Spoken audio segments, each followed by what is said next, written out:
Good afternoon, everybody. Yeah, it is afternoon. It's 1 minute past. I hope everybody's well.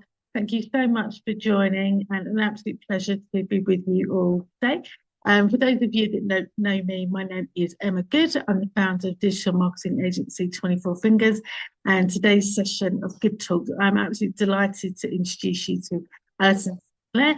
She is a self-leadership and mental fitness coach. Now I have a personal pleasure of being coached by Alison, and I just think she has helped me so much as a small business owner and entrepreneur that I was absolutely delighted when she said that she would join us to share her wisdom.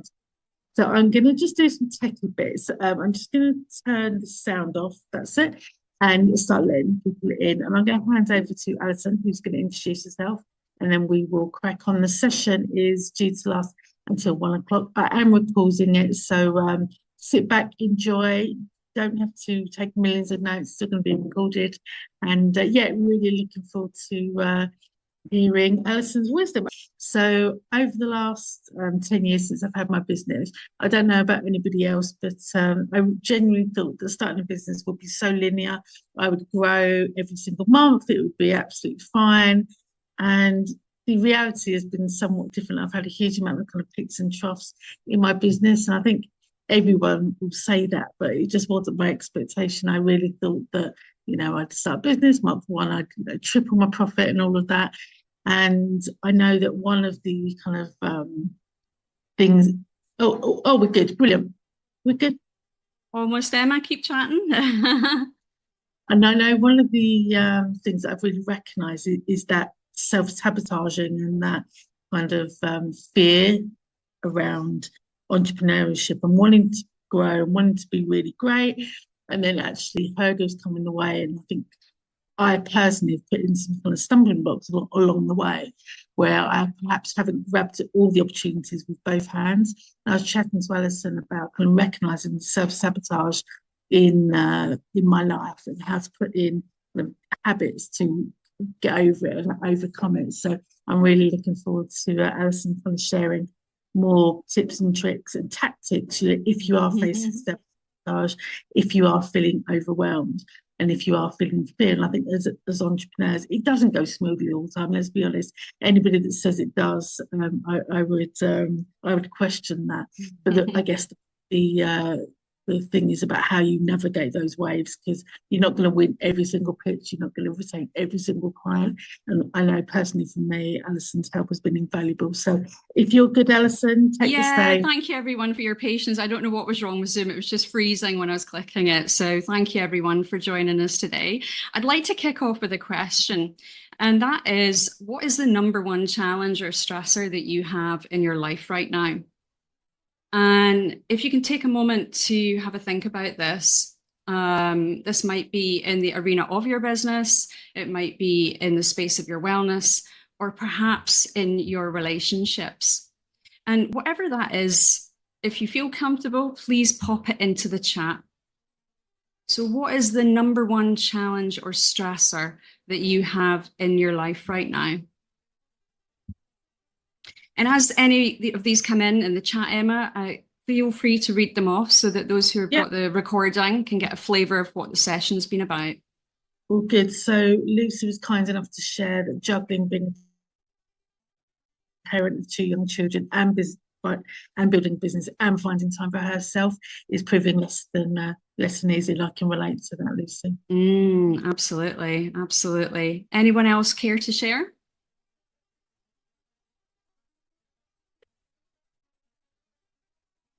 So Alexa's building up her own brand. That's pressure. And CJ's keeping the team on track while travelling for clients as they're trying to grow the business.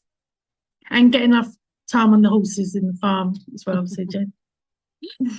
Grand. And if we've got any more, we'll take one more. Anybody else willing to share? What is the number one challenge or stressor that you have in your life right now? Then Natalia said, finding a challenge with family dynamics and their perception of her career, which is very different to their vocations, but their fears and limited beliefs are negatively impacting her journey as she finds their energy expended exhausting. lovely. Thank you for sharing common challenges and stressors I'm sure we all face. So I want you to keep in mind these stressors as we walk through today's session and the framework that I'll share with you. So let's dive into today's session, today's Lunch and Learn. Welcome, welcome. Thank you again for your patience at the beginning. I'm Alison Sinclair. I'm a self-leadership coach and founder of Live Your Truth Coaching. And why am I here with you today? Well, you could say there's been a number of things that have really impacted, influenced and shaped me. And looking back over the last 20 years, those experiences have very much brought me to here and now. And it's why I'm so passionate about self-leadership and mental fitness. And my experiences include a background in anatomy, oral cancer research, naturopathic nutrition, working in Japan, the automotive and banking industries, charity work in the neurodiversity arena, and a variety of IT roles, most recently in leadership at Microsoft. And it was about 20 years ago that I actually had my first coach. Nobody was talking about coaching back then. And it was an experience that really transformed my life and ignited my passion for personal growth. And aside from that, I've also faced burnout. Not once, but twice, learning the hard way, which this could be a whole session on itself. And aside from that, as a business owner, I know only too well the challenges of running one solo. It is a roller coaster of challenges, constantly demanding resilience and pushing us to up-level our mindset and find ways to create sustainable success. Just like somebody mentioned at the beginning, juggling all the different demands that life has, and just really being able to be positioned to create more of those I'm glad I did moments rather than I wish I had. So by the end of today's Lunch and Learn session, I will have shared with you what it takes to shift the balance in your mind for success. And what I'll be sharing with you is based on the work of positive intelligence, helping set you up for success in the simplest way possible, by building your mental strength, aka your mental fitness, so that you can truly lead yourself with confidence, vitality, and fulfillment, and create all that life and business has to offer you with peace in your heart. So today's journey is 5 stops. And as a positive intelligence coach, I'm going to take you on those through research and brain science. Then we're going to move on to the saboteur overview. And we're going to do a brain activation technique together. And then we will look at what's called the Sage Powers. And then finally, as time permits, we'll wrap up with some Q&A. So with that, let's dive into the science. So by baselining the definition of mental fitness from positive intelligence, this seems, perhaps like a pretty simple definition. Mental fitness, as defined by positive intelligence, is your capacity to respond to life's challenges with a positive rather than a negative mindset. But mental fitness goes as deep as you want to go with building it. If you think of karate, you start at a white belt level, and it's up to you if you want to work towards black belt. We know that the impact of being mentally fit is that you experience peak performance, peace of mind and wellness, and you are positioned to have healthier relationships. And this is vital, not just for life, but also for your business in navigating today's complex, stressful world. We're all striving to be more resilient, healthier, keep innovating and keeping our businesses thriving. And by boosting mental fitness, we can impact all of that. So the mental fitness program from Positive Intelligence is actually based on breakthrough original research by Shirzad Chamine and the synthesis of recent discoveries across positive psychology, across performance science, neuroscience, and cognitive behavioral psychology. And secondary research was done in all of these areas to arrive at the proprietary positive intelligence framework. So it's important to understand that this program is actually founded from a global footprint of participants in research and in the program. And this includes hundreds of CEOs and their executive teams, Stanford students, world-class athletes, and over 500,000 participants from 50 countries. It's actually a lot more than that, given the program was founded in 2012 by Shirzad Chamine, who you can see here on the screen. And all of the research, if you'd like more insights, is summarized in his New York Times bestselling book, Positive Intelligence: Why Only 20% of teams and individuals reach their full potential, and how you can reach yours. So the primary research that was conducted was called factor analysis. And Shirzad wanted to understand what is getting in the way of our peak performance, our relationships, and our wellness. Why can't we nail this? We have an abundance of books, thousands of hours of podcasts, and other types of development programs, but why don't they stick? So through factor analysis, Shirzad was actually able to get to the root cause, which actually resulted in uncovering some radical simplification.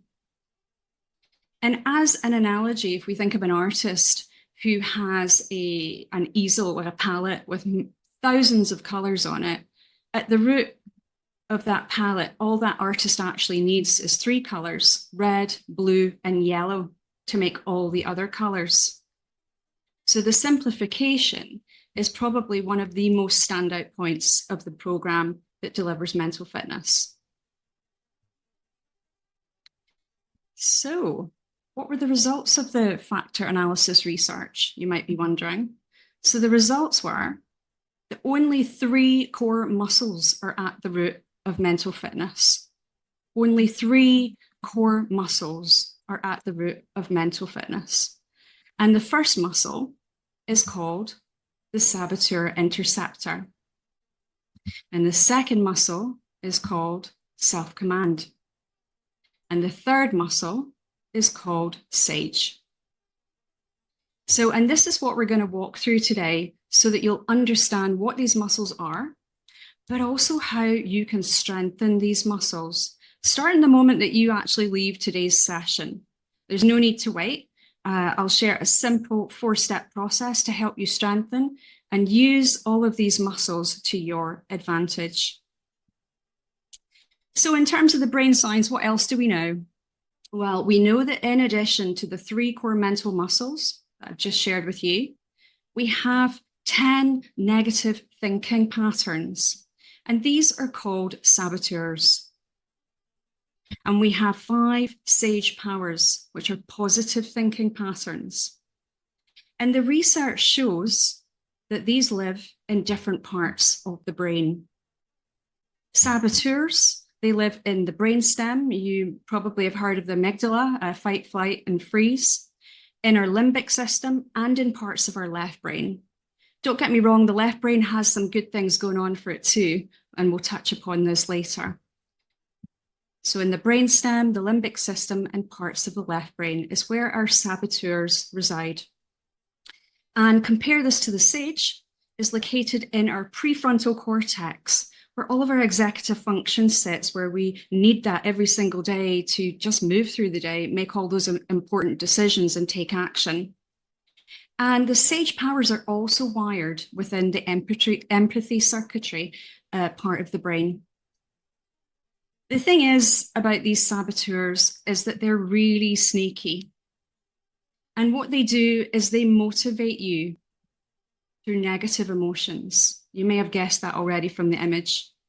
So they motivate you through negative emotions. And imagine on a daily basis, you have some motivational factor that is caused by negative emotion, stress, fear, anger, and then you go and act on it. And after today, you'll have an even better sense of when that might be happening in your day. Whereas let's look at the sage. The sage motivates you through positive emotions, love, connection, innovation, creativity, joy, and all of those positive emotions help us create more of the life that we want. And it's why saboteurs generate success, but not happiness, and why sage powers and the sage mind generates your highest success and sustained happiness.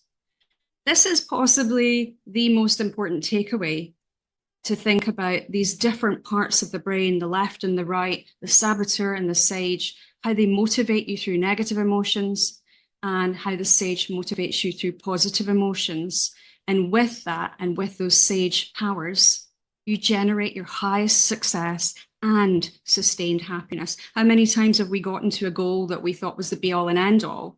And we got there and we're kind of glad it's done. We feel relieved. We might be a little bit pleased, but that fizzles out really quickly, especially when we have driven ourselves to that goal through negative emotions. It does not lead to sustained happiness and contentment, or the fulfillment that most of us are seeking.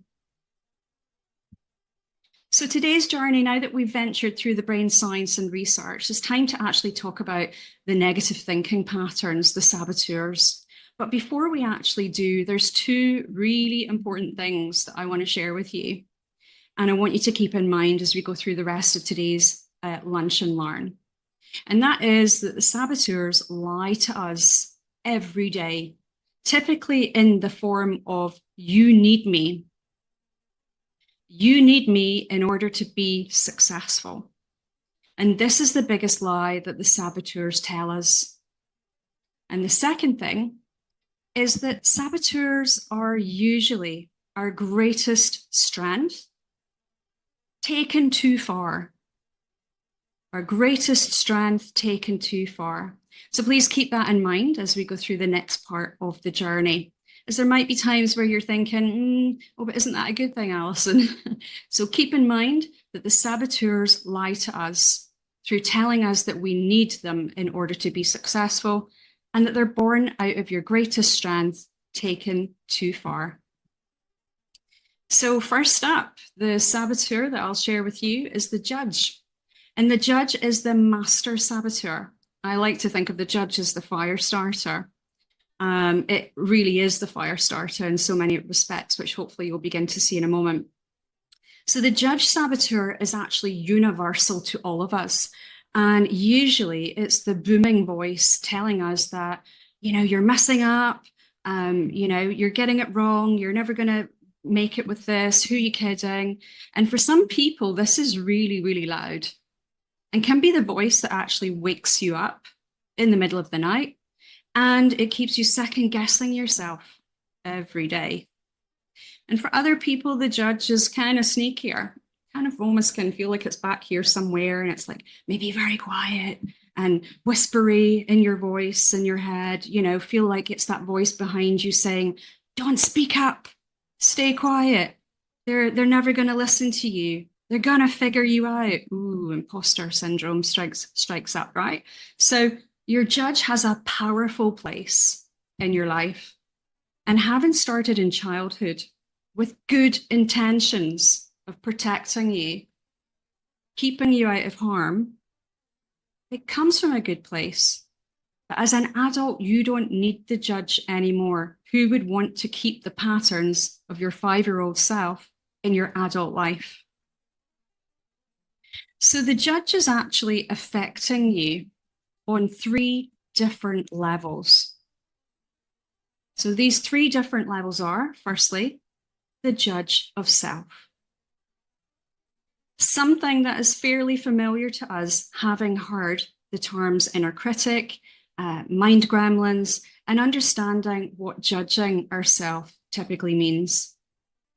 And the second mode of the judge is judging others. And this means we're constantly blaming other people for our stress and negativity in our lives. And we're putting it out there that it's to other people versus going inward and looking at the role that we actually play. And the third mode of the judge is a little bit harder actually to pinpoint because we don't tend to think about it as much. Though my hope is that through me sharing today, you'll start to have an awareness of when the judge sneaks up on you in this mode. And one of the biggest impacts of the judge saboteur, the negative thinking pattern in this mode, is that it makes your happiness conditional. makes your happiness conditional. I'll be happy when I make X amount of money. I'll be happy when the business is doing this. I'll be happy when I've got my brand sorted. I'll be happy when my website looks sparkling and is amazing. I'll be happy when I find more time in the day. The judge never lets us be content with your current circumstances, and it forces you to be focused on only being happy when you've achieved something in your business or your life. So your first self-awareness check today is to ask yourself, when is this judge-saboteur most prevalent in my day? And what mode is it operating on? So when is this judge-saboteur most prevalent in my day? And which of these three modes do you have a sense that it might be operating on? And recognizing this and catching it as it happens is really your first step on the journey of mental fitness. So, hate to be the bearer of bad news, but the judge does not act alone. And if you followed me at all on LinkedIn, you may have seen my post about this already, but the judge does not act alone. The judge actually has 9 accomplice saboteurs. And you typically are likely to be impacted by 2 or 3 of these saboteurs. As we're short in time today, I won't go into all of them in detail. I'm just going to touch upon 2, but let me just quickly introduce them to you, which is, firstly, we have the controller, the hyperachiever, the restless, the stickler, the pleaser, the hypervigilant, the avoider, the victim, the hyper-rational. Even just from some of the images, people tend to go, that kind of feels a bit familiar. So just keep those in mind as we go through the rest of today's session. So the avoider, let's look at that. So the avoider saboteur causes you to procrastinate upon or avoid dealing with challenging or unpleasant tasks or conflicts. And I did mention earlier that the saboteurs are your greatest strength taken too far. So what are those strengths, you might be wondering? So the avoider has an easygoing, even-keeled temperament. Typically, the avoider is flexible, adaptable, and sees lots of shades of grey and being open to multiple ways rather than just one way. And the avoider tends to seek peace and harmony within self and within others and life, and having an attitude that's joyful and pleasant, and a tendency to get along with others and build positive relationships in collaboration with others. But when these strengths are overused, they become the avoider saboteur. And like all of our saboteur patterns, they lie to us that we need them and that they are good for us. I will make your life more pleasant, more peaceful, more joyful, more enjoyable generally, if you just avoid this thing. In reality, the avoider causes the exact opposite. When you actually avoid something that you know that you should do, you immediately begin to feel some level of anxiety, especially when you know the thing that you are avoiding won't go away, which tends to intensify your emotions about the thing that you're avoiding until you deal with it. And in the meantime, this often puts you in quite the tailspin and sets up a whole raft of inner conflict. So you don't deal with conflict, you start a war inside yourself. We also may experience shame and guilt because we know we are avoiding the thing that we need to tackle. And as a result, this makes your life less pleasant and less peaceful immediately. So a quick recap. So the avoider focuses on the positive and pleasant in an extreme way and avoids the difficult and unpleasant tasks and conflicts. Let's now look at the hyperachiever.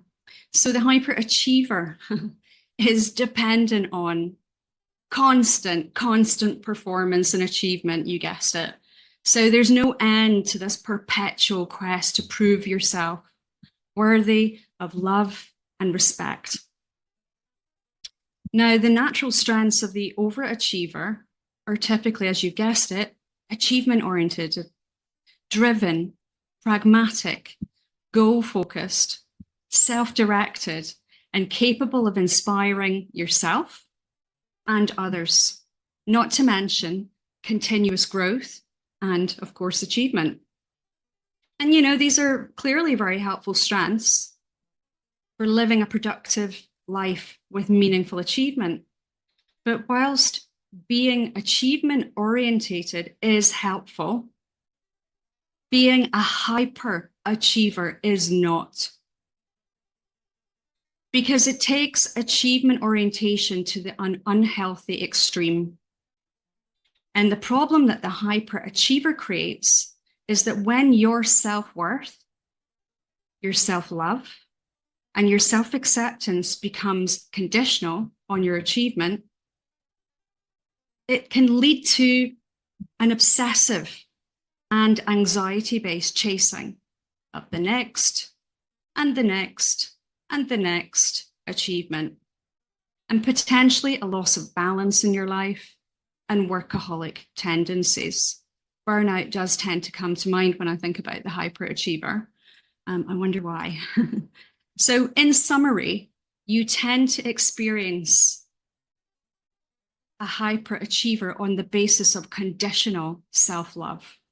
Now, if you are a parent, when you hold your child and you look at them with unconditional love, you see their beautiful essence. You see this beautiful being worthy of love just as they are.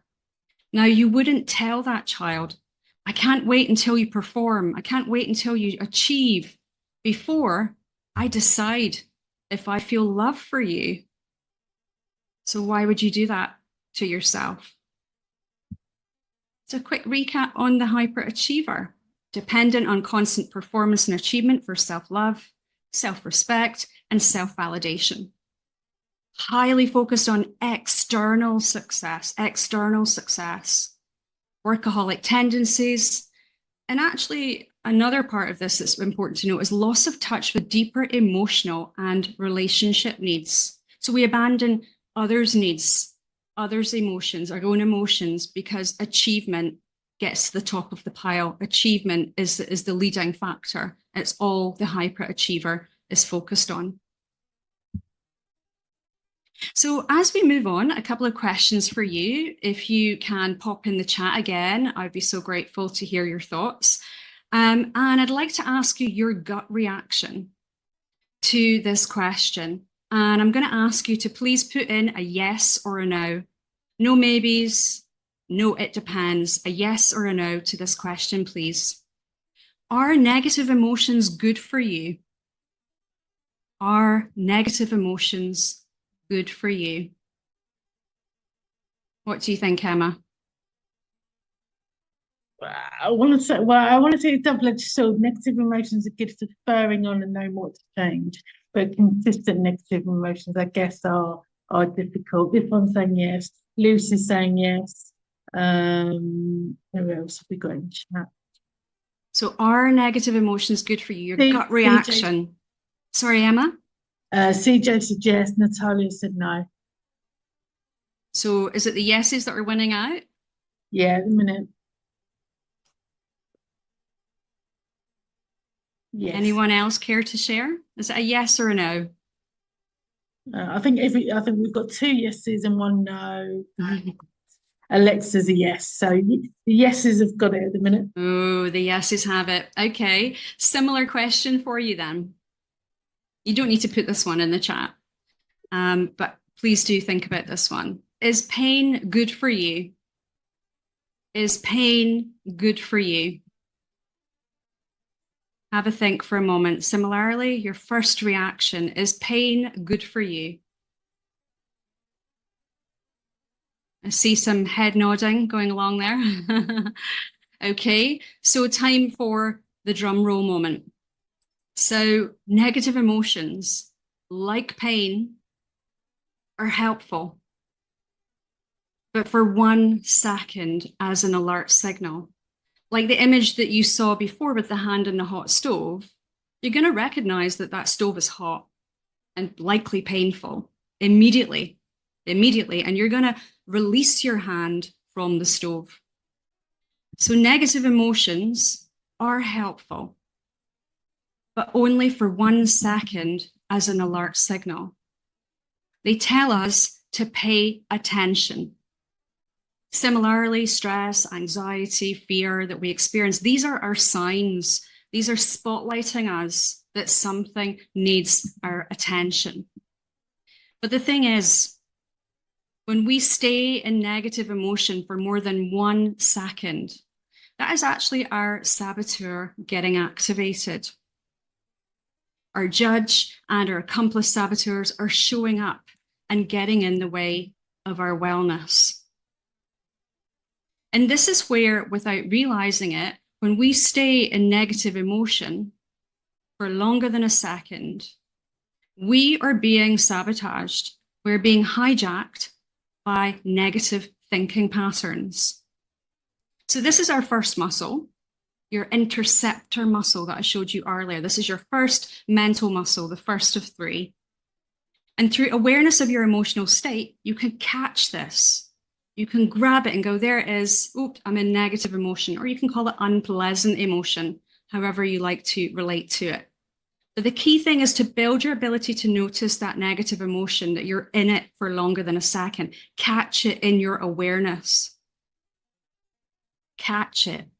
And now what I'm going to do is share with you what you can do when you catch it so that you can lead yourself to move beyond it. So just quick check-in on today's journey, where we're at.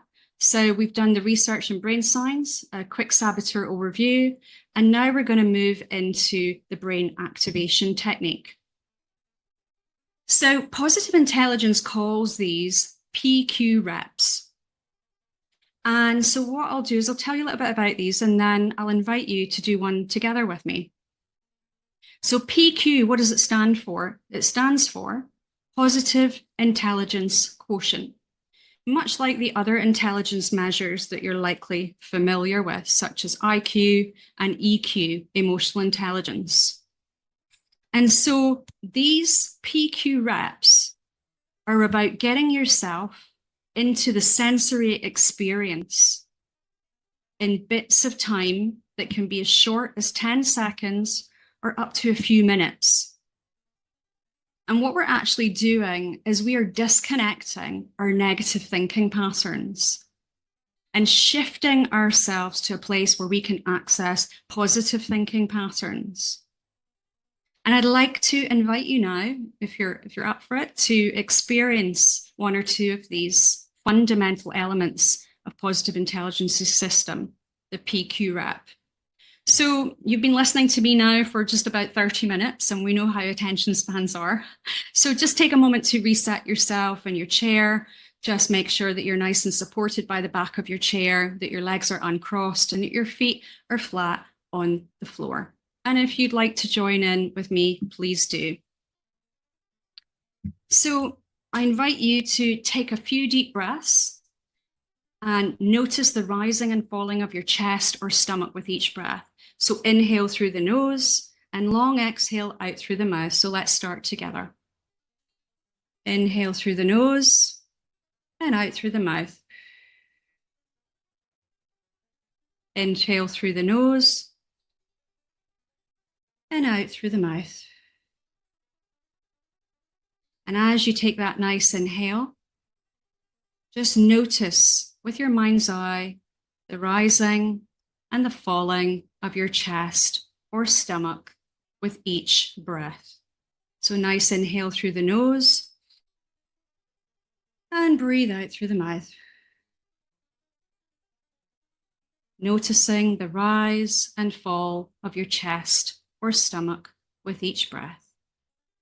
And so When you're ready, just relax back into your natural rhythm of your breath.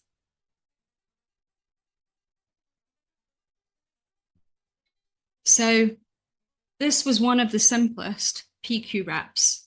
We're going to do one more.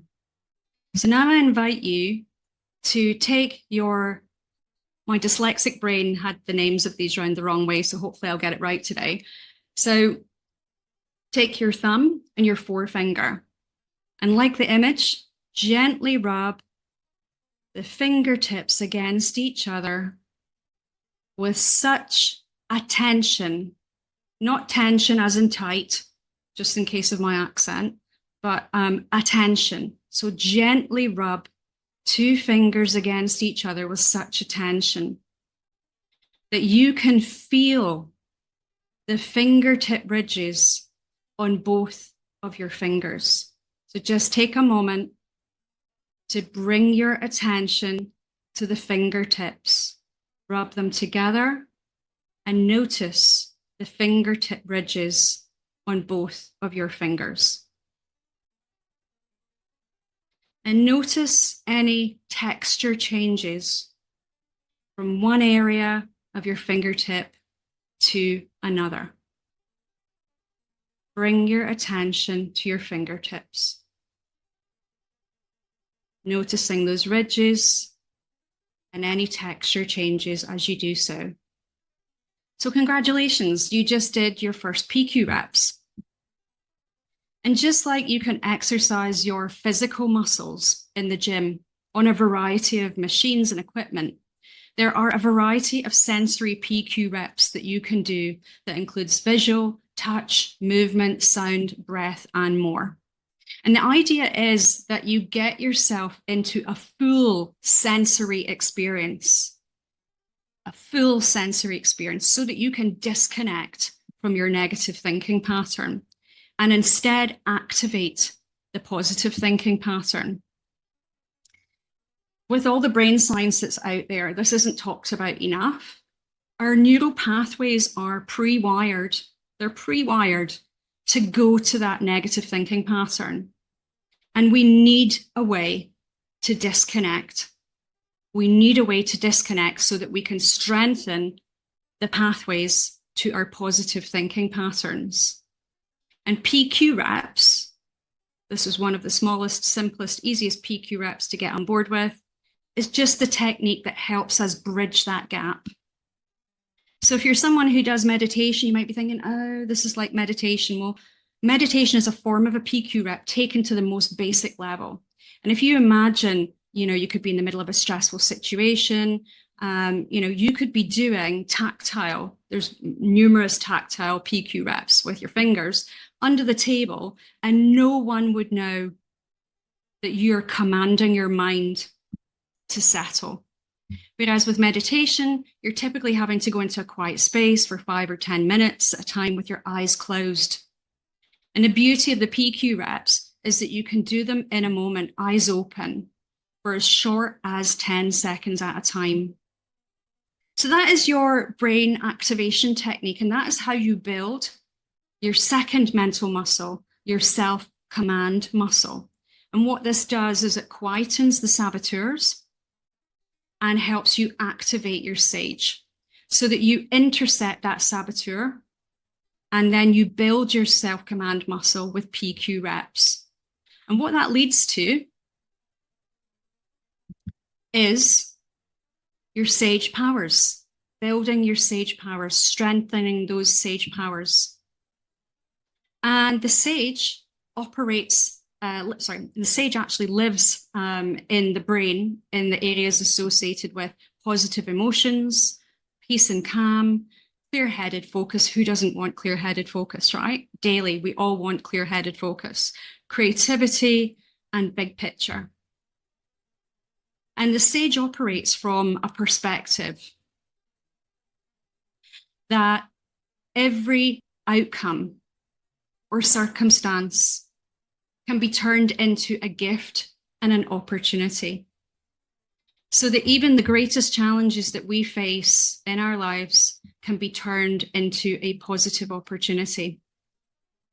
It takes a while. to build the muscle, to get the strength for every outcome to seem this way.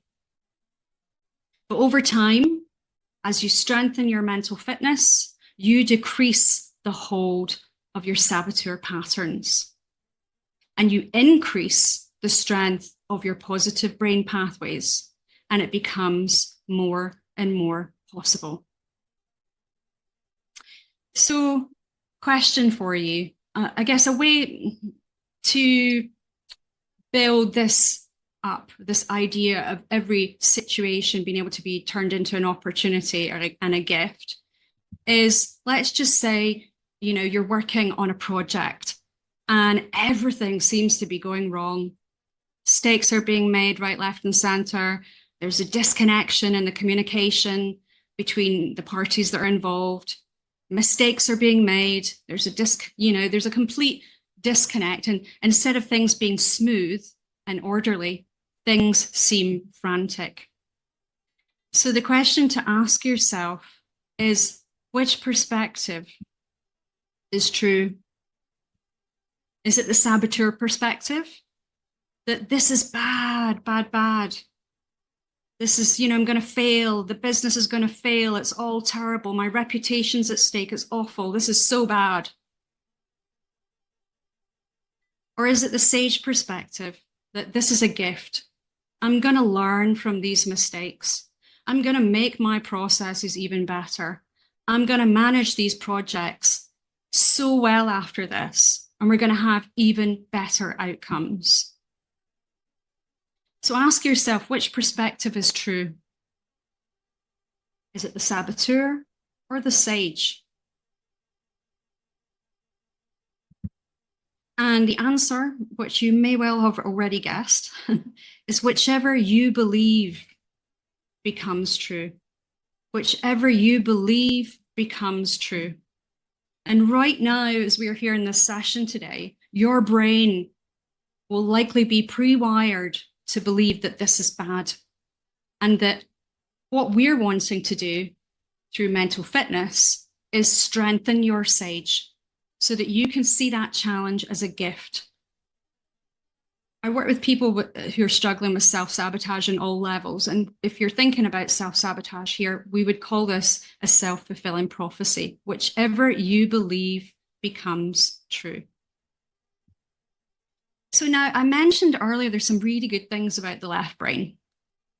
And on your left brain, you have this amazing analytical capacity that has likely led to a lot of the success that you've seen in your life and in your business up until now. Now, imagine if you're able to connect that strong analytical power with what positive intelligence calls the 5 sage powers. And it is through these powers that you can pick the ones that help you navigate the challenge that you're facing. I'm going to share at a really high level these sage powers. So the first one's called empathize. The second one is explore. And then we have navigate. And then we have innovate. And lastly, we have activate. So the 5 sage powers, the first is empathize. And if you find yourself being very triggered and critical about yourself, critical about others or situations, bring yourself some empathy. Empathy is the antidote to the judge. Empathy is the antidote to the judge. This is probably the most powerful and the most challenging sage power for most of us, as we tend not to give ourselves grace. So the second sage power is explore. And essentially, it's extreme curiosity without rushing to solution. It's a bit like the child who finds the pebbles on the beach and turns everyone over in deep curiosity and fascination, and in full positive emotion as they're exploring. And that project, for example, that we were talking about a minute ago, that was going sideways, when you explore using the sage power in full positive emotion, that explore power will help you really look through all the factors that contributed to that specific circumstance and position you to get to a positive outcome.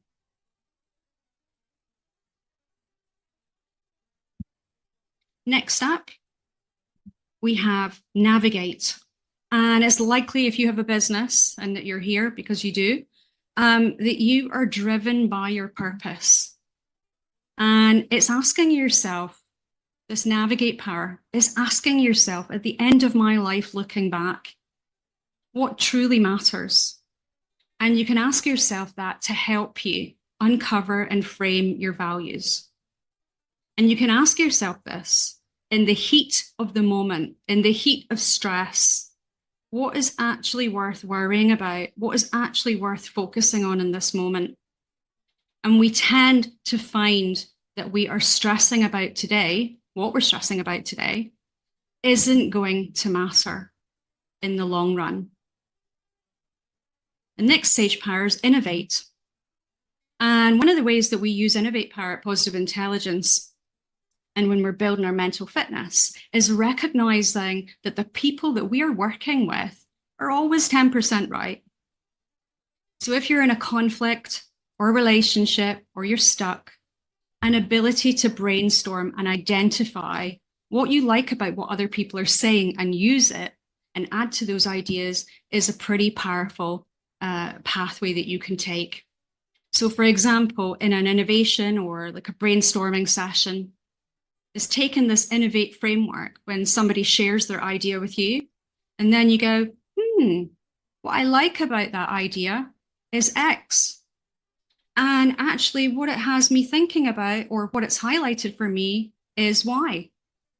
And when you've added your idea, it can create this amazing snowball effect of idea generation. And we all value innovation in our businesses, right? And this is the result of positively focusing on and listening to others. You aren't trying to negate what they're saying. You aren't trying to cut down their ideas. You aren't saying that their ideas won't work. You're in a state of true, pure, positive emotion. And finally, we have the activate power, which we can all be amazing at taking action. But most of the time, that action is driven by saboteurs and their negative emotions of fear, stress, shame, anger, and guilt. But activate is about being in flow and taking the next step from our positive emotions, taking that clear, calm, laser-focused action. So those are your 5 sage powers, and I have gone through them really quickly because I apologize, we were a little bit late getting started today. So in the Positive Intelligence program, all of this will take you deeper, but you can start putting some of these things into practice after today's session, and I'll show you that in a moment. So here we are into the PQ operating system, which is essentially what I've shown you today. And if you take a look at this slide, you're welcome to take a screenshot of it if you'd like to. This can become your guide for starting to shift the balance in your mind. And just to take us through these steps, you know, as I talked about at the start, you know, if you're feeling negative emotions, stop yourself, notice you're in saboteur mode if you're in negative emotion for more than a couple of seconds. So this is your opportunity to catch yourself, catch that negative emotion like catching a ball. Build your ability to notice. If you do nothing else from today, just build your ability to notice. It will change everything. It starts here. So stop and notice those negative reactions. Next up, activate. So this is the time when you want to do some PQ reps that I showed you earlier. Or there's lots of other ways that you can shift yourself into a sensory activated state. So that what you do is you quieten the saboteurs, you create that disconnect from the negative emotion, and you activate your sage, helping you shift from left brain to right brain. And then next we have assume the sage perspective. that every problem can be converted into a gift and an opportunity.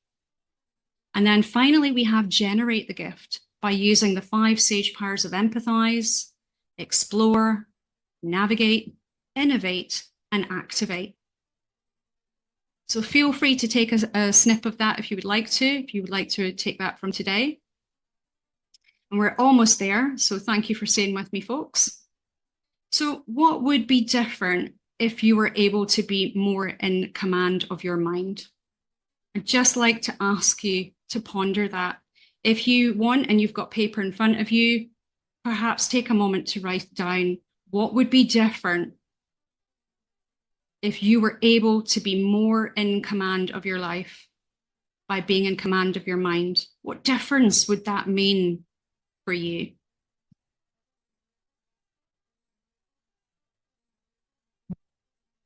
So, is it really possible to shift from saboteur to sage response, Alison, even in the toughest challenges? Yes, it is.